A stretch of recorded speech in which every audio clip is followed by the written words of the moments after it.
ومن أحسن قولا ممن دعا إلى الله وعمل صالحا وقال إنني من المسلمين।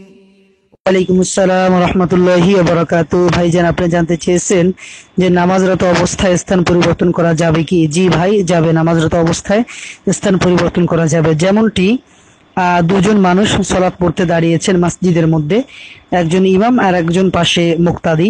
তো এক্ষেত্রে পিছনে দাঁড়িয়েছেন, যে ইমাম সাহেব যেখানে দাঁড়ায় তার এক কাতার পিছনে দাঁড়িয়েছেন। আরেকটি লোক যখন আসবে, আসার পরে ইমাম সাহেবের মানে গায়ে হাত দিবে, হাত দেওয়ার সাথে সাথে সে সামনে চলে যাবে, হেঁটে চলে যাবে। তো এক্ষেত্রে যাওয়া যাবে। তারপরে মনে করুন যে আপনি সলাতে দাঁড়িয়েছেন, মাঝখান থেকে মানে কাতারের মাঝখান থেকে একটি লোক অজু চলে গিয়েছে কিংবা যে কোনো কারণে চলে গিয়েছে, সেক্ষেত্রে আপনি সরে মানে কাতারটাকে পূর্ণ করবেন।